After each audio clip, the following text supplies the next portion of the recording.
Hello, you wonderful people, and welcome to another episode of Not Too Comic Book. This being a show where we talk about TV shows that are adaptations of comic books. For today's episode, I'm going to talk about the season finale of Resident Alien. A great season finale. A lot of really interesting things went down in this episode, so let's break it down. Obviously, picking up with Darcy getting Liv and Mike over to Harry's place, and obviously it's they're like, oh, how much do you have to drink? Because it's they're thinking Darcy sounds a little crazy. She says she's found a dead body, but then oh, Harry answers the door, so luckily he got back home in time. I figured a situation like this could potentially be the outcome, because it's oh, you're crazy, Harry. You said Harry's dead, but look, I don't know if she really got it. Well, because she got a good look enough at the body to be oh, it's Harry's dead. But because even later on when she's explaining to Asta, she left out the detail of, yeah, it looked like Harry. At that moment, it probably would have immediately clicked to Asta, wait, you saw Harry and Harry's free? It probably would have clicked a little sooner, but she was just kind of a dead body. She just kept it. It was left super vague on who the body was of. So she didn't jump on it immediately with the whole oh yeah, because she believed, well, alien Harry when he said yeah, I have no idea where human Harry is. But luckily Harry was able to cover that whole situation up, and obviously Darcy is getting super pissed and angsty, just fighting Liv and Mike. She's spitting and hitting, and I love Harry just going outside. Man, it's too bad I gotta kill everyone on this planet, because man, spring is beautiful, it's great. They take her away, but at the last second, Liv sees a boot over there. You're oh, that's Liv for you. The deputy's always on top of things. She's finding, she's getting all the clues. She's connecting all the dots. I didn't even talk about, I forgot, that's not even the opening. The opening is we find out the real human Harry is the one who killed Sam. I was yo, that's a good twist, because of course, it's one of those murder mysteries where you're man, you never suspect that it's actually the person that's dead right now is the one actually responsible. I mean, because that happens sometimes in murder mysteries where it's actually oh, it could be a situation where something happened and something went wrong where the murderer ended up killing someone and then ended up dying themselves. So it almost looks oh, they're just another victim themselves. So the entire time we've been looking at human Harry oh, you've kind of felt bad, but it's oh, he's a scumbag. He murdered Sam. Granted, who knows? Obviously, that was 5 months ago. It was roughly around the time. I mean, not roughly. Literally, the night Harry came across him and killed... Well, alien Harry came across and killed him was the night he was setting up to kill Sam. I was wow. Because the thing is, the reason why I'm saying that is because maybe given enough time, human Harry might have changed things. I don't know. Because the fact is, it was a ticking time bomb. It took 4 months before Sam ended up taking that particular insulin and dying. But the question, and we never actually get an answer to this, why though? Now that's the big question. Well, why did Harry do it? What's his motive? Was he hired by someone to do it? Was it a hitman type of situation? I was about to say not unless Sam's wife did that. She never did it herself, but maybe Harry was I don't know. Maybe he's kind of. I mean, for all we know, maybe that's the crazy thing that Harry's a hitman for hire and Sam's wife hired him, or maybe I'm assuming there's probably a lot more personal reason, because poisoning is a very personal thing, but also it's a very personal yet impersonal thing, because this way you don't have to be around. I mean, also because he's a doctor, so he probably thought he could get away with it more likely like this. But I think maybe it's a combination of, it's just crazy to think about. It's man, Harry's the one that did it. That's so crazy. And even alien Harry talking during the monologue, basically being yeah, the universe kind of balances itself out. It's what humans call karma. It's yeah, he was setting up to kill Sam, and that night that he did all that, yeah, it took 4 months. It would be eventually, like I said, another 4 months before Sam would die. But it's the universe. The irony behind it, it's crazy. So there's that. Obviously, the sad thing is between the whole Darcy and Asta situation is that it's it's yeah, thanks for bailing me out. And she's yeah, if you guys are burying a body, I can I have stuff set up so that we can get out of here. And then it was Asta's wow, that's actually a lot to kind of process, the fact that you got that ready and willing. Well, I also thought was interesting, she was the man I love is dead. I was oh, you love Harry? You've never really admitted that before. It's I thought that was fact. Which part of me wonders is well, them getting together was kind of something in the vein of the show, because part of me was wondering, was could it be that she actually met up with the OG Harry as well? Maybe, but none of the conversations hinted that there was anything before she started kind of getting all flirty with him over the course of the show. Prior, so it seemed like they had no prior interaction before that, at least that I'm aware of. So I feel like they would have like it would have been in the context of some of the conversations they had if there were some interactions beforehand. So, but it was like, oh, that was interesting. Like she actually loves Harry. I thought that was so fascinating. But she knows that Asta's keeping a secret. It's like, yeah, you get very huggy and touchy. She's like, what? No, I'm not. As she's rubbing Darcy's arm, and it's just like Darcy's like, yeah, I'm gonna see you later. It's like obviously Asta's got a lot of secrets. Not just about Harry, but also about Jay, which we'll get to that later. But it's actually kind of sweet that she was willing to kind of be like, yeah, all three of us could kind of go on a run together. It's like, yeah, I'll have my best friend, I'll have the guy that I'm into. So I was actually, in the grand scheme of things, it's like, but it's also sweet to show you what type of person that Darcy is. She is a little wild fire, but she's also like kind of super ride or die type. So that's pretty dope. At the same time, the Sahar and Max combo, that was pretty dope. Like, Max is riding his bike. It's like, oh, he's going to lead us right to the alien. And then it's like, oh, Sahar pretends she got hit by it. And she's like, okay, my bike is so close. It looks fine to me. Well, we could always wait here for the police. $100. It's like, you are some crafty little twerps. Which, using the word twerp makes me think of, like, Fairly Odd Parents. I feel like that's the first time I ever in my life growing up heard the word twerp was from Fairly Odd Parents. Vicky. Nevertheless, it was just like, look at you little twerps doing your thing. And also finding out later on that they like stuck Kate's phone under to track them. I was like, dude, look at you little whippersnappers doing your thing. That's so dope. That in itself is also like, let's jump into that. I love that circumstance of just kind of like, wait, you're supposed to be tracking your mom's phone. I am. They're outside. I should also really quickly talk about, I love that thing where it's like, she's like, Sahar, thanks for helping Max. It's like, yeah, I want to be a teacher when I get old. And she's like, well, I'm not old. I'm still young. It's not like I'm wasting my life away or something like that. But it's wonderful. It's wonderful. But them breaking in like that was like, oh, that's pretty brazen, just breaking into someone's house while his mom's in the other room. But it's also like, tell us what the alien is. And I love that Richard, quote unquote Richard, ended up explaining like he has this particular ship, and Sahara immediately was like, oh my god, Harry is going to try and kill her. It's like, once again, showing you that she is really smart. I forgot, there was some point that she was referencing where it's like, I think it was someone in purple or something like that, and she's like, oh, she's in a purple skirt, Men in Black, or some situation like that. I thought was kind of interesting. I also love the whole, like, them having a conversation with Asta, too. It's like, I know you know. And it's like, and then Sahar being like, I'm sorry, like, sometimes I forget, like, I'm so used to kind of talking to adults because I'm so mature for my age, so I kind of talk like we're peers, so it's something I've got to work on. I was like, that little kid is super damn adorable. It's like, come on, that response. It's like, even Asta being like, what? Okay. It's like, so yeah, like, we think some government people are here for Harry and stuff like that, so. But I thought it was interesting too that Max is like, yeah, he might be here to kill us all, but he's like, I can talk to him, I can like kind of convince him not to, which is like, I mean, obviously they were able to form a truce, and he was so hell bent on killing Max that he ultimately didn't. But the argument could be, well, he's planning on killing all of humanity anyway, so he's kind of going back on that truce to a certain extent. You can make the argument there, but I won't lie to you, that moment of like them locking Kate up, and then you have Ben outside calling Mike about it, and just like, he's like, we'll be there in 5 minutes, don't go in. But he proceeds, like, Kate breaks down the door, Ben comes in, and Nay kicks him ass. I'm like, yo! I was like, yeah, look at you guys being badasses.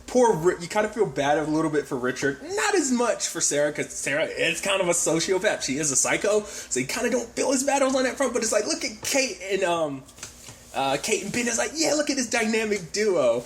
And then it is this interesting thing of like, wow, that was some Mike being like, that's some real hero shit right there. And it's like, yeah, we did. Oh, it's so awesome. And then it's like, and then as Max is like, yeah, but you guys have got blood all over you. And they're like, yeah. And it's like, I'm never washing this. Yeah. And they proceed to make out. And I was like, oh, you're trying to put your tongue's going all the way back there. It's like, all right, come on. You two got your own room. It's like, it's actually twisted. You're covered in blood and making out so hard right there. It's like, oh God, and it's just like, all right, you just got to get out of here. Oh my God, it's so weird and it's so good. It was just like but also you made it weird by making out while covered in people's blood. So there was that side of things.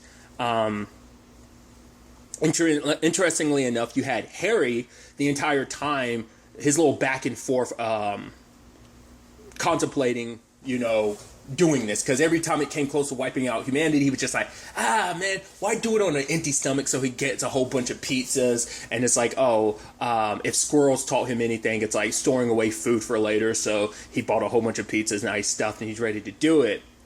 But he's like, no, rather than wiping out the entire human race, why don't I test it out first? So he gets prepared to test it on dead Harry, and dead Harry comes back to life and tells him about, it's like, you're making excuses. You can't do it because you're actually you're no longer your own people. You're human now.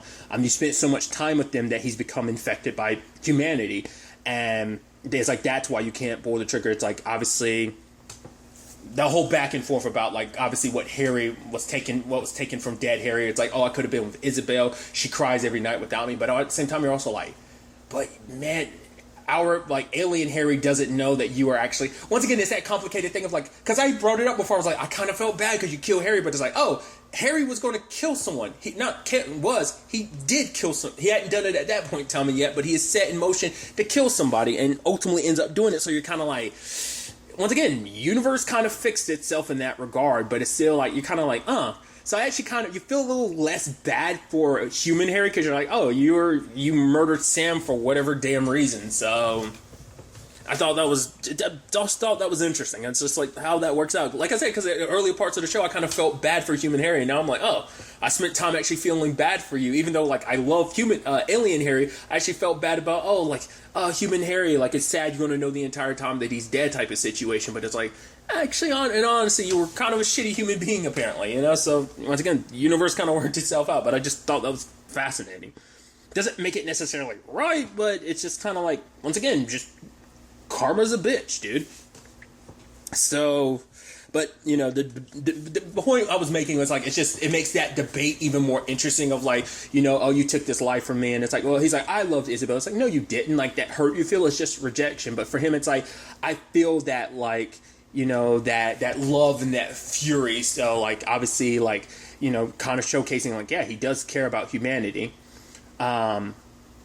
Which is interesting, too, because at the same time, Asta, was calling because she was worried about Harry, about, let me know, but then, let me know you're okay, because, she's trying to get in contact with him because, government people are after you. But then, Liv came about the foot, and looking at the foot carefully, she recognized, wait, it looked like Harry's other foot, and it's he killed Harry. It's obviously this is connected to the boot that was found, and it's Asta pieced it together, ends up confronting Harry, and it's no, he started it first. It's it wasn't really you did burst into his place, so it was kind of self-defense in his regard, but I guess in Harry's mind, it's also it was self-defense in his regard as well, but still. It's but, it's sad because Asta's I can't be friends with you. The fact of the matter is, you can't just go around killing someone. Because obviously at that time she didn't know that Harry's plan was to kill everybody. So for her, it's just leave, go back to your planet. But for him, it's you are that person. You're my friend, And she's we're not friends. And he's I thought we were. And at that moment, he decided, you know what, screw it. I'm going to kill everyone now. And he sets the device to go off in 90 minutes. And you're damn. It's sad because, and it's interesting, the entire time, he was just so heartbroken in that moment. He's you know what? Screw humanity, because he cares, obviously, Asta, as well as everyone, just the human experience in general. But Asta was the one that he kind of ended up caring about the most, because that was his friend, because he was able to kind of be open and honest with her. Which I even love that line where it's because obviously, Jay is working at the restaurant, and she's working there part-time, and Asta's I don't think that's a good idea. And Dan's you're friends with an alien, and Jay being here is a bad idea? And it's just that awkward moment with Jay's and Asta's oh, yeah. If you ever want to talk, she's so do I ever want to talk about you? And she's or whatever, anything, we can always kind of, talk, but it's just, no, I'm good. And it's yeah. yeah, it was nice seeing you. So it's kind of sad, that like awkward thing. Obviously, we had that moment between Jay and Darcy, which Darcy's kind of in a bad place just because it's like, after everything with Harry, I think it just made her feel like, man, I'm at kind of a new low. I'm kind of imagining stuff. She's also not in the best place with Asa right now, because she knows Asa's keeping a secret from her. But like her and Ben sitting there, because obviously for her, it's like she thought her life was going to be one thing. Like obviously she was so excited, but once again, the moment her leg got messed up, like her entire dreams, her entire future, her entire life kind of vanished before her, and she's just kind of been stuck in, I think, just stuck.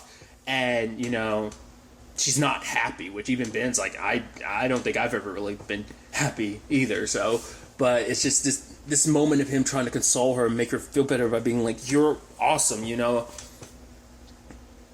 and just in that moment you're just kind of like, oh please. It kind of, you see, you're kind of worried like, oh, is it going to go where I think it's going to go? And it does. She kisses him, he's like, whoa. And it's like, she's like, I'm sorry, because it's like, obviously Ben's a safety net because he reminds her of a good time before a lot of like, probably in her mind, like before life kind of went to shit, like Ben reminds her of a better time. So I think that's what it really is, like whether she's really like that attached to him, or whether it's just in that moment of him saying all that stuff kind of comforting her. It was a moment of vulnerability that it's just like, oh shit, I shouldn't have done that. Which I even love when he was initially walking up home, he's like, oh, what's for dinner, honey? And he's like, divorce.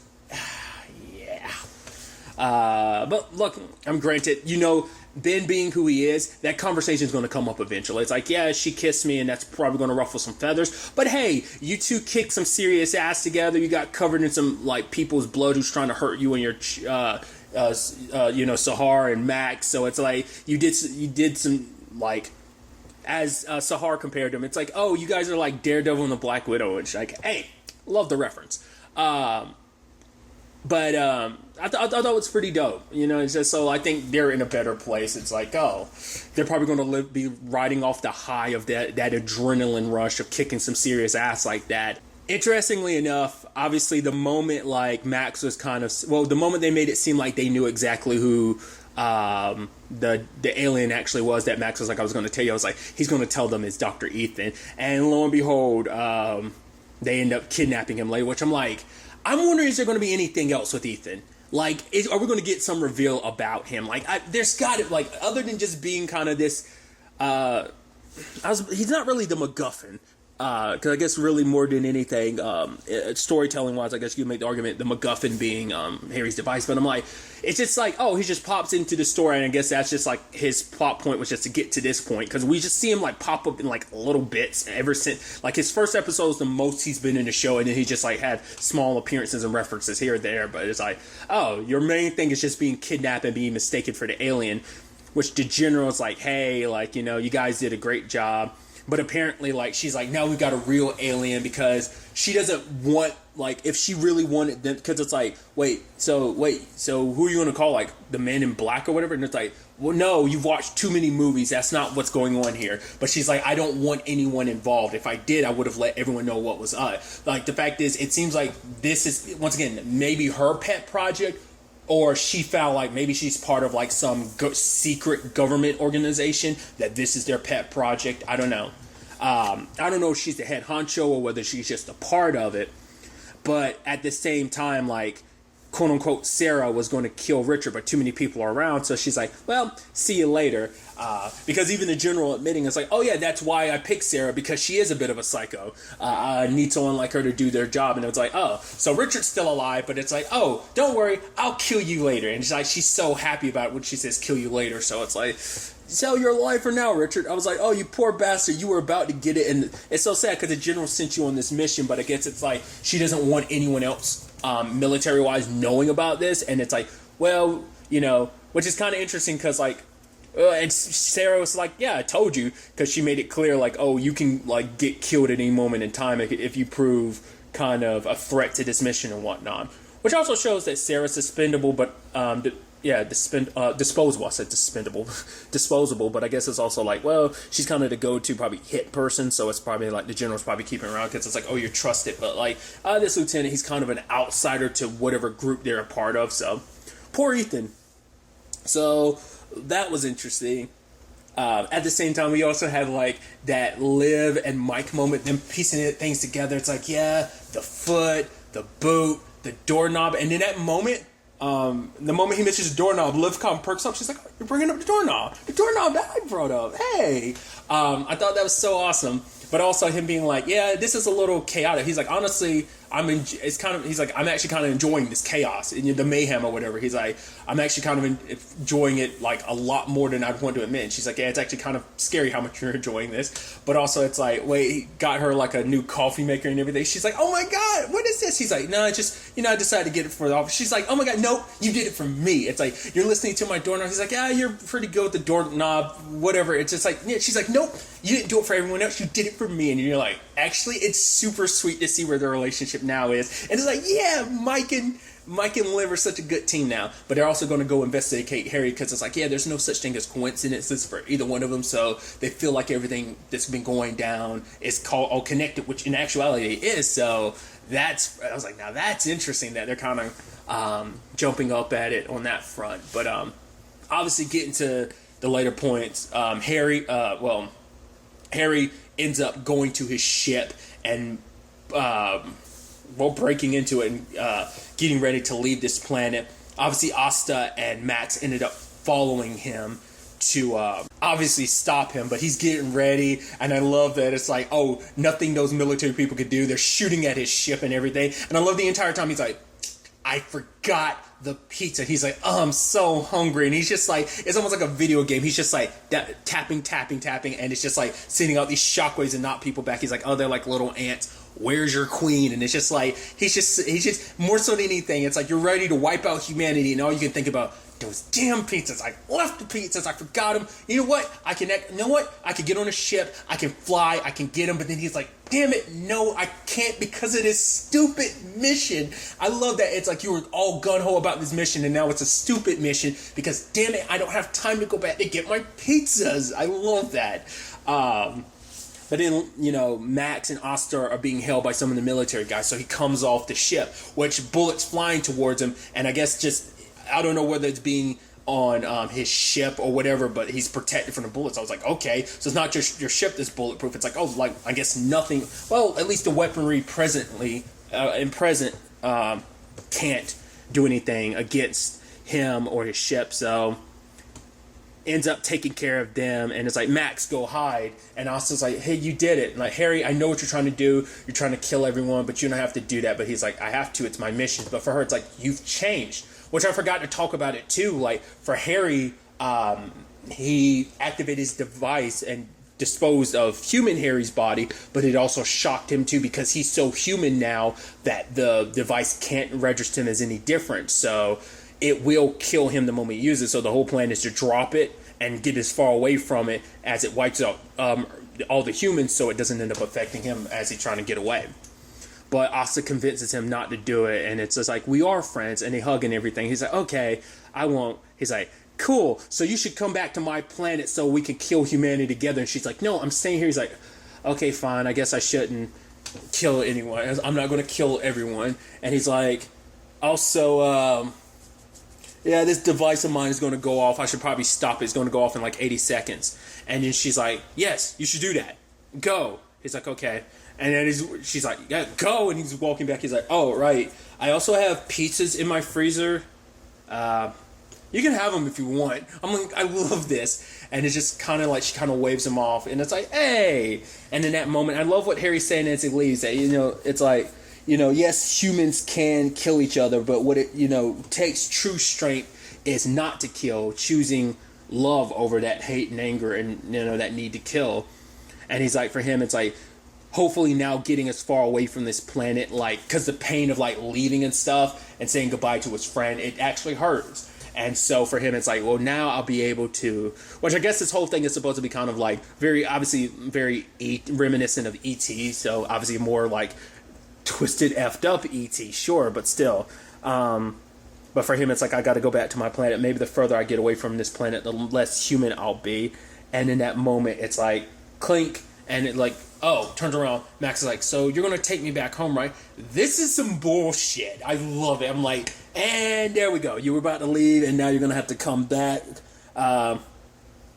you're kind of saying your big farewell. So interesting development. Obviously, going back comes with its complications because you're going to have to answer a lot of questions about your circumstances, about like, okay, so what's all this stuff tied to Harry about? There's also the angle of, once again, we as the audience know Harry's the one responsible for Sam. We still just don't know why. Also, the general and them, they have Ethan, but eventually they're going to find out he's not the alien, and it's going to be like, well, who's the other town doctor? Obviously, I don't think Sarah never had any interactions with Harry. The only person who had any interactions with Harry was Richard, who was like using the bathroom with him. That's all there is, the connection on that front. So they crossed paths. They just obviously didn't realize it. But so there's that. There's a whole Darcy and Jay situation, which I forgot to touch on, where Darcy now knows, like, oh, the big secret Asta was keeping. I was like, you're the baby, you're her daughter. And for Jay, it's like, she doesn't have anyone she can talk to about it. She can't talk to her parents about it. She can't really talk to Asta about it because it's all weird. It's like, she has no one she can really turn to. And obviously, dealing with the whole fact is that Jimmy being her dad amongst anything and everything. But, Darcy, being there for her, it's like, you can rely on me. Like, you can't just run away from this. Like, you need someone to talk to, you need someone to vent to. I'll be that person. So, kind of going in Aunt Darcy mode, I thought was it's kind of pretty dope, and I think that's going to be a good change for her. I think it's going to give her something to kind of work towards. Obviously, it's like Jay comes and meets with Jimmy. She's like, so I guess you're my father. He's like, yeah, and I was like, it's kind of. I was like, I guess it's nice, but then in the back of my mind, I'm like, yeah, but he's an abusive piece of shit. But then she says it like, if you ever hit Asta again, I will fucking kill you. And then, like, Darcy, like, has his truck roll down the hill. And so it's like, yeah, you also forget, it's like, right, you are kind of a shitty person, too. So it's like, yeah. And Darcy's like, yeah, we should probably get out of here. So they bounce. So going to be a bad influence, I'm sure, Darcy. But I like her playing kind of the aunt role. I think that'd be an interesting story arc for her going forward. Once again, I'm sure Richard's just out and about. Well, he has to kind of get out of patience because the fact is that now it's like, oh, you tried to like hurt a family and everything, so you're kind of left to your own devices. Plus, Sarah's going to come back at any point in time and try and kill you, so there's also that angle to things. So, like I said, there's going to be a lot of questions for Harry when he comes back and everything. And obviously, Ethan's gone, so they're going to need a town doctor. So I'm assuming Harry would have to go back to playing that role. And, it's like, now that he's no longer trying to destroy humanity, I'm curious if there are going to be any after effects of him taking his device out into space and letting it explode like that. I would assume not, but I'm curious, like, is there going to be some, like, fallout from him doing that without him realizing like the ramifications? Also, like, his people sent him there for a mission, so does that mean they'll eventually show up again being like, yo, Harry, what the hell, you're supposed to kill this planet, yet you're still here, like, what? I'm also kind of hoping, and maybe it's kind of where I kind of want there to be more from between Asta and Harry. Like, I don't know, like, I'd like that. Like, I kind of had that feeling from the beginning that maybe there'll be something more, maybe not. There's also the question of the whole Isabel thing, like, oh, like, I'm assuming we haven't seen the end of her, because we probably will find out, like, oh, she is potentially pregnant with, like, a human-alien hybrid type of situation. I think that'd be interesting if that's, the moment they kind of, like, Asta kind of threw out that thing, I'm like, is that them foreshadowing that potentially being a thing? Like, did they already have that set in their mind that might be something they're planning on doing later on down the road? I'm just so curious to see where, because obviously, like, once again, we solved the murder. Once again, the murder mystery has been solved to a certain extent. Like, obviously, we know who the killer is, but once again, understanding their motives and, like, so showing that, yes, there's a lot more to Harry, human Harry, that we didn't know about. So I'm curious. I mean, it might not just be human Harry. That we might end up finding out that Isabel was kind of a terrible human being as well. Like, the fact is, might not just been Harry. That I don't know. Like I said, I got it in my head for whatever reason, like, oh, maybe he's a hitman for hire, like he was a hired gun or something. It's like, no, maybe killing Sam was just a personal vendetta. And for what purpose? Who knows? Resident Alien has been renewed for a second season, so I'm so excited to see what they have planned for season 2, where all these points I kind of brought up before, like where they go, as well as points I didn't even really kind of think about and consider, like where all that will take us. I'm curious, like, what the structure of season 2 is going to necessarily look like, obviously some people in town knowing what's what. Also, it's another thing of like, oh yeah, Harry was going to kill all of us, but he decided not to, so that's fine. You're going to be like super copacetic with that. I mean, when you actually think about it in retrospect, the only person Harry actually killed was Human Harry, and once again, he kind of killed a bad guy, so it's like, it's not that bad, but it's still bad, but it's not that bad. It's not as bad. It's like, so we'll see where all of this ends up taking us going into season 2. I am so excited to see what season 2 will have in store for us. But really, that's all I want to talk about. So the next time we meet, be happy, be safe, live life to the fullest, and enjoy it. Good day, and goodbye.